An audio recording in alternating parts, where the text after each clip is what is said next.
안녕하세요. 저는 일산에 사는 30대 남자입니다.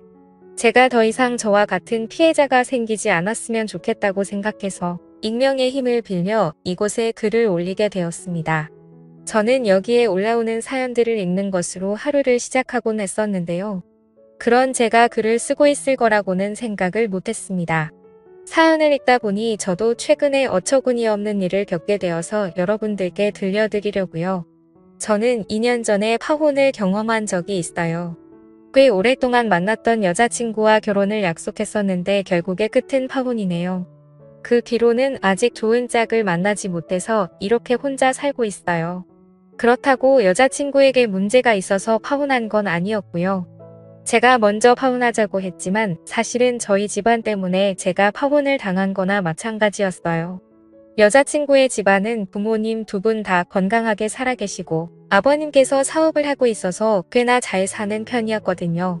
반면 저는 그에 비해 홀아버지 밑에서 자랐고 지극히 평범한 월급쟁이 집안이었어요. 그래도 저는 아버지나 빚은 없어서 나름 괜찮다고 생각했었어요. 처음 여자친구 집에 인사를 드리러 갔을 때 예비장인께서는 딸이 좋다고 하니 저에 대해 아무 생각이 없어 보이셨어요. 하지만 예비장목에서는 여자친구에 비해 많이 끼우는 저희 집안 때문에 저를 사위로 썩 내표하시진 않으셨어요. 그래, 자네 아버지가 비서 일을 하신다고? 뭘 다르게 하시는 일은 없으시고 사업엔 관심이 전혀 없으신 건가? 네, 저희 아버지께서는 사업에 관심이 없으세요. 지금 생활도 만족해 하시면서 살고 계세요. 저도 안정적으로 월급 받으면서 사는 게 좋다고 생각하는 편이고요. 남자는 자고로 욕심이 있어야 하는데 이렇게 욕심이 없어서야 그럼 아버지께서는 쭉 남의 시중 들면서 비서일만 하신 건가? 아, 네. 시중이라는 표현은 좀 그렇지만 어떻게 보면 그런 셈이죠. 성인 되신 후부터 지금까지 쭉 한 분만 모시고 계세요. 너무 대놓고 저희 아버지 직업을 무시하는 태도에 저도 기분이 좋지 않았어요. 하지만 예비장목에서는 제 기분은 아랑곳하지 않고 계속 무시하시더라고요. 그래도 저는 어른들 앞이니까 나름대로 티를 안 내려고 정말 노력 많이 했어요. 모든 수모를 다 받아도 견딜 수 있을 만큼 여자친구를 많이 좋아하기도 했고요.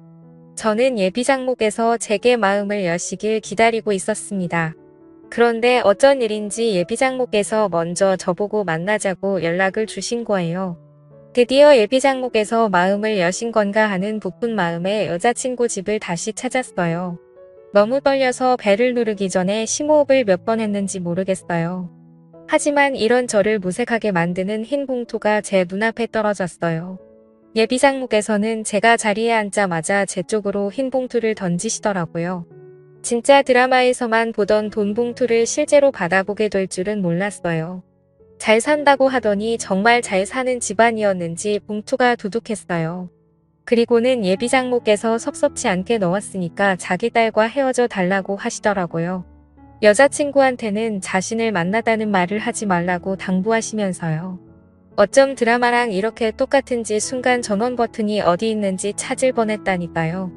저는 돈 필요 없다고 말하면서 봉투를 그대로 두고 여자친구 집에서 나왔습니다.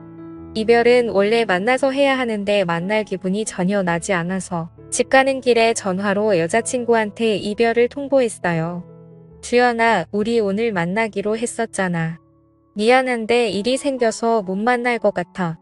그리고 이것도 만나서 얘기하려고 했는데 도저히 만날 기분이 아니라서. 우리 이제 그만하자. 그만하자니, 오빠.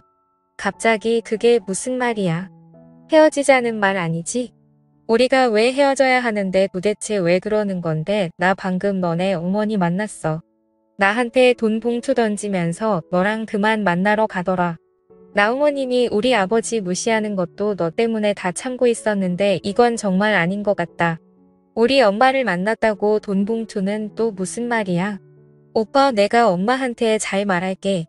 내가 설득할 수 있어. 그러니까 헤어지자고만 하지 마. 내가 잘못했어. 내가 엄마 대신 사과할게. 너가 잘못한 게 아닌데 왜 너가 사과해? 사과할 사람은 따로 있지.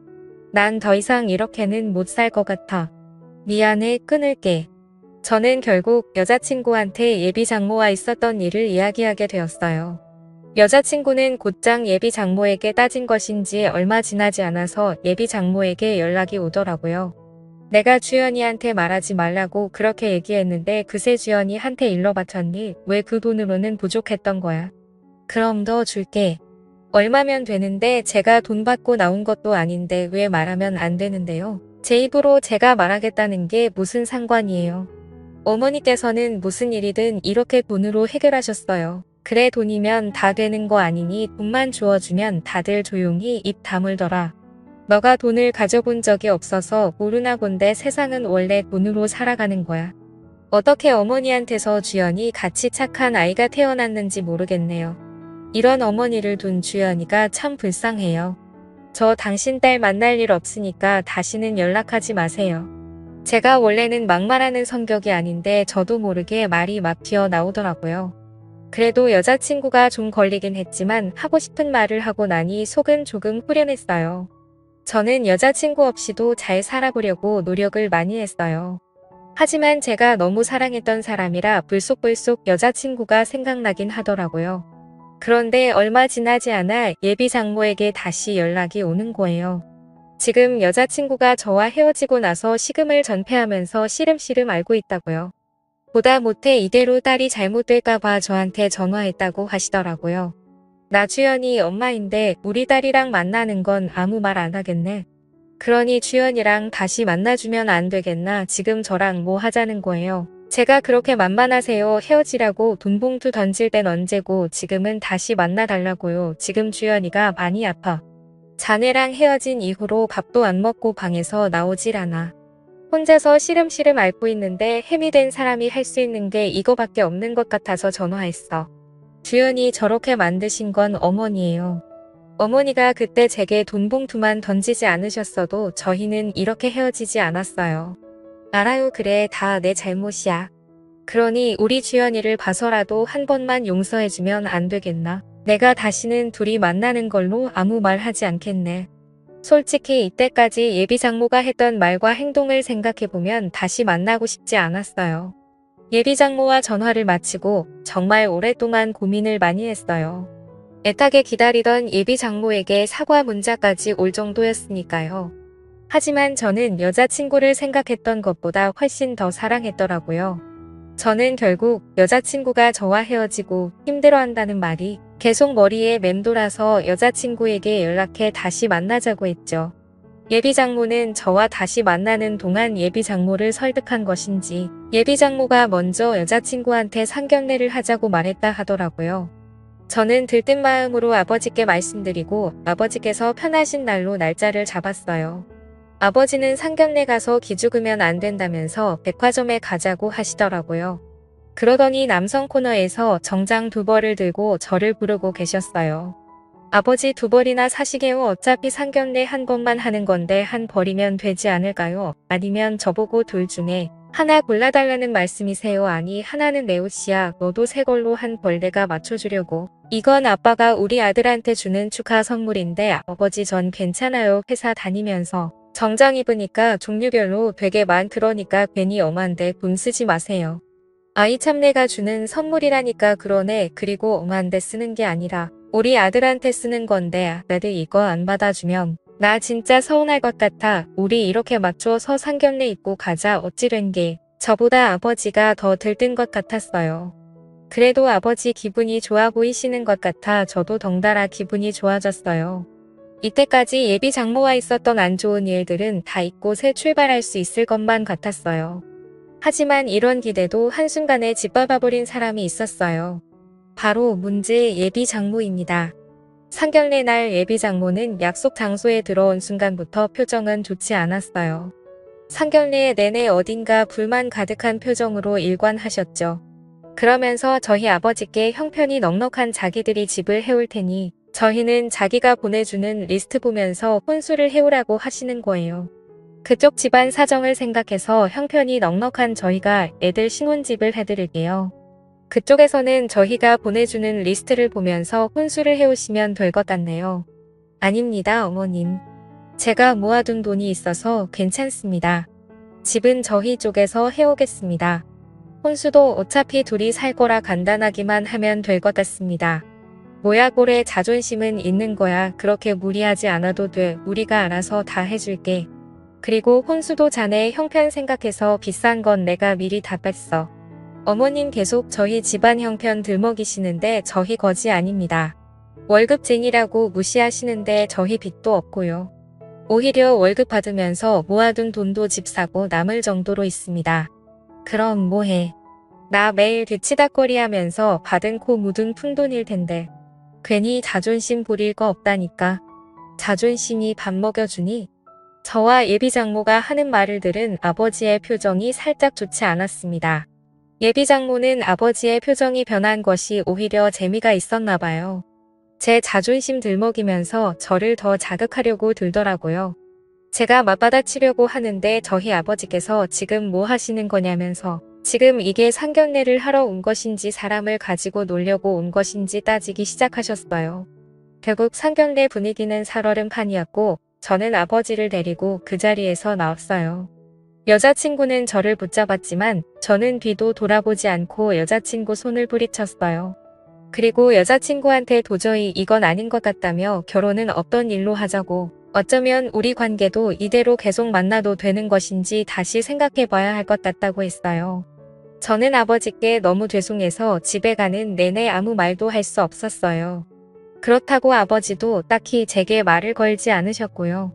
차 안 공기는 히터를 아무리 세게 틀어도 냉동창고 마냥 차가웠어요. 집에 도착한 뒤 한참 말이 없던 아버지께서 제게 입을 열었습니다.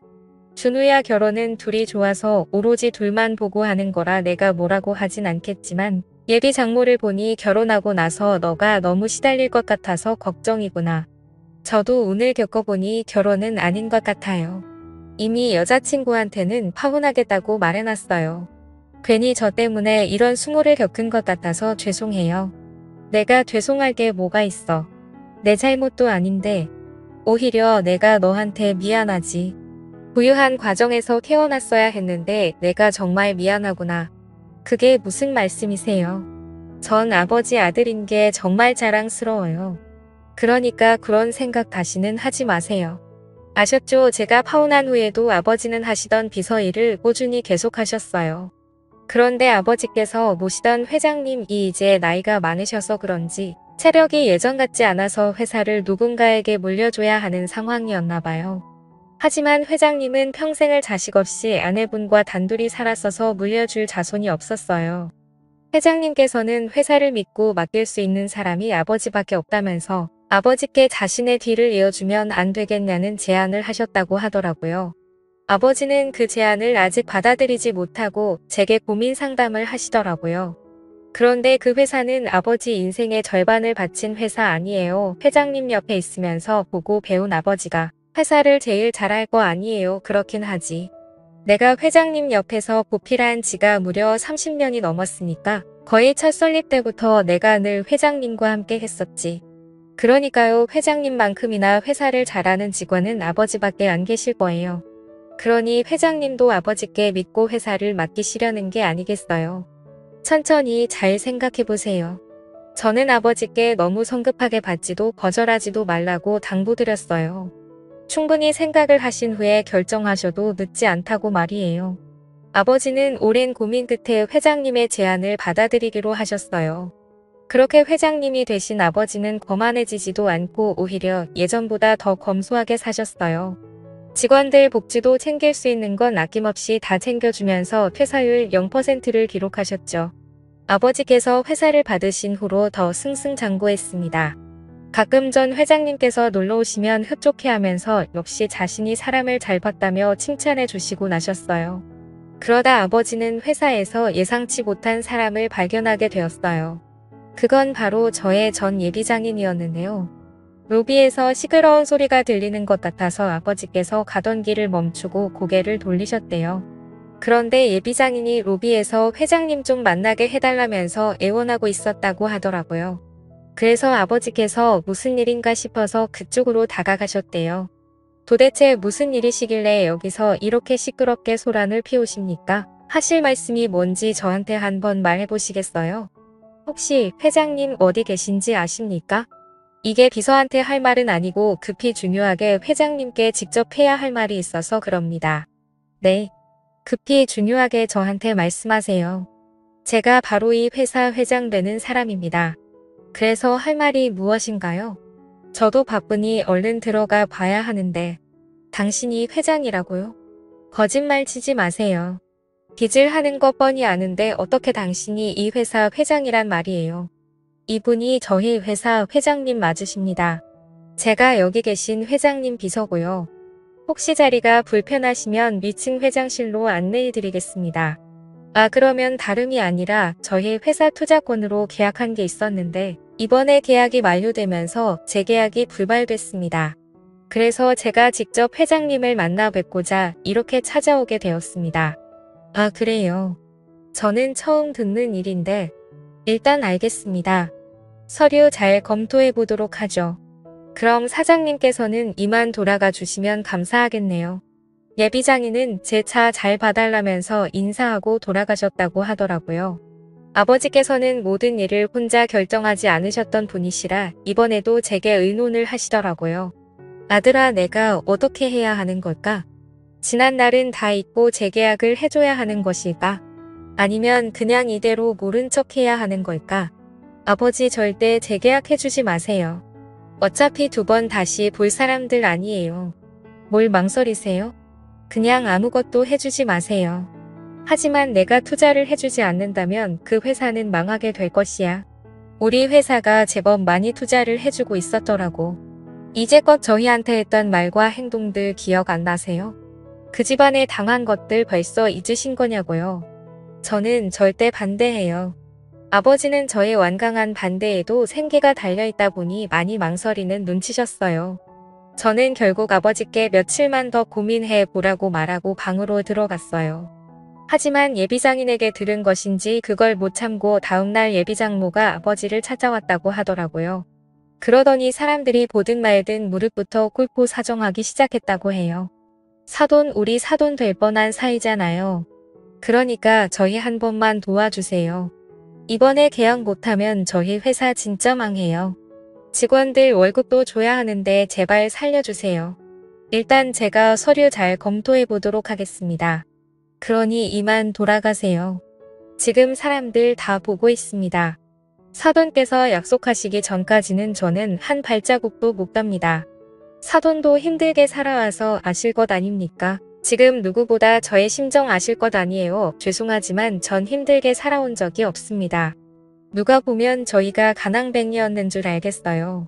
단지 월급쟁이라서 힘들게 살았을 거라고 생각하십니까? 지금 힘들어 보이시는 건 그쪽인 것 같네요. 사돈 그쪽이라니요. 아무리 제가 지금 사돈 바지가랑이를 잡고 빌고 있다지만 말 정말 섭섭하게 하시네요. 그쪽이 뭡니까? 그쪽이 제가 그쪽이라고 하니까 섭섭하세요. 제가 비서일 한다고 했을 때 이미 그쪽으로 호칭 정리 끝난 것 아니 없나요? 정말 변하신 게 하나도 없으시네요. 아버지는 솔직히 예비 장목에서 사람 다 보는 앞에서 무릎을 꿇길래 순간 마음이 약해지셨다고 해요. 하지만 제가 했던 말이 떠오르면서 그때의 수모가 생각나는 동시에 변하지 않는 예비 장모의 태도가 아버지 마음을 돌리는데 한몫한 것 같았어요. 울면서 빌어도 모자랄 판에 저렇게 목에 핏대 세우면서 따지고 들고 있으니 돈으로 흥한 자 돈으로 망하게 만들고 싶다는 생각이 들었다고 하더라고요. 그래서 결론은 아버지께서 재계약을 하지 않으셨다고 합니다. 투자를 받지 못한 예비장인의 회사는 그렇게 직원 월급도 못 주고 망하게 되었다고 하더라고요. 아버지도 자신이 그렇게 독한 면이 있었는지 몰랐다고 하더라고요. 저는 예비장인이 그렇게 된 것이 아버지 탓이 아니니까 너무 개의치 말라고 했어요. 이렇게까지 된 건 다 자기들 업이 아니겠어요? 뿌린 대로 거둔다는 말이 있잖아요. 예비장인 장모가 뿌린 씨가 딱 그 정도라는 거예요. 인생이 어떻게 흘러갈지는 한치 앞도 알 수 없는 거예요. 저희 아버지처럼 한순간에 대박이 날 수도 있는 것이고 예비장인 장모처럼 한순간에 촉박을 찰 수도 있는 것이죠. 여러분들은 남을 무시하지 말고 서로의 가치를 인정해 주셨으면 좋겠어요. 그렇다면 언젠간 기적이라는 것이 일어날 수도 있답니다. 지금까지 저의 이야기를 들어주셔서 감사해요. 모든 여러분들 행복하세요.